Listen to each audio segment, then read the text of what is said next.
विश्व के कोने कोने में यूट्यूब के माध्यम से हमसे गुरु मंत्र लेकर वैदिक परंपरा में आगे बढ़ने वाले मेरे प्रिय शिष्यों, सज्जन और सन्नरियों, आज की कथा में हम बात करेंगे ध्यान और ब्रह्म संबंध। ध्यान में दृष्टा, दृश्य और दर्शक एक होना चाहिए। साधक, साध्य और साधना एक होना चाहिए। ध्याता और ध्यान, दृष्टा और दृश्य एक होते हैं, तब समझें कि दर्शन में एकता हुई। परमात्मा का ध्ययन करते हुए जीव ईश्वर में मिल जाए। ध्यान करने वाला ध्येय जैसे हो जाए। ध्यान, ध्याता और ध्येय तीनों एक होते हैं तो त्रिपुटी परमात्मा में लय होता है। इसी को अद्वैत मुक्ति कहते हैं। ज्ञानी पुरुष परमात्मा में ऐसे मिलते हैं कि उनका स्वयं का अस्तित्व नहीं रहता। आदि शंकराचार्य जी के जीवन का एक प्रसंग है कि एक यवन शंकराचार्य के पास आता है और कहता है कि मुझे भैरव का यज्ञ करना है।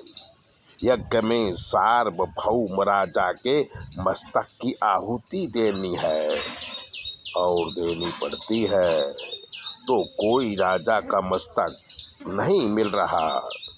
उसके बदले में आपका मस्तक चाहिए। शंकराचार्य ने कहा कि अगर तुम्हारा काम होता हो तो मेरा मस्तक ले जाओ।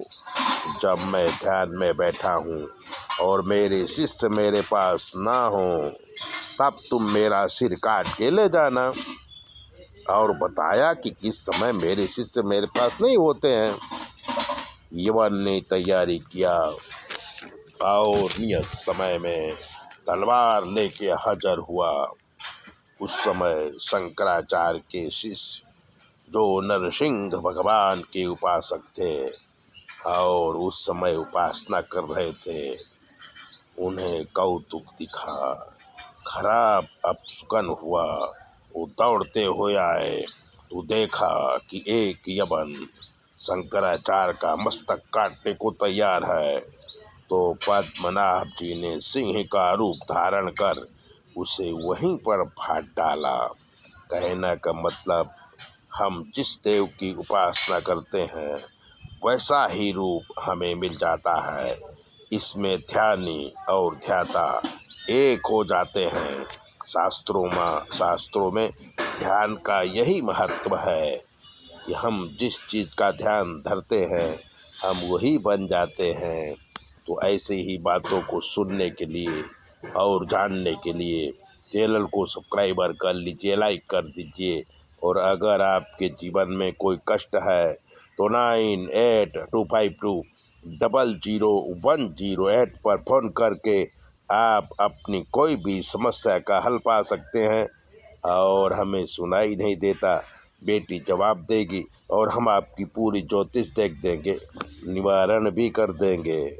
तो 9825200108 पर फ़ोन कर लीजिए और चैनल सब्सक्राइबर करना न भूलें।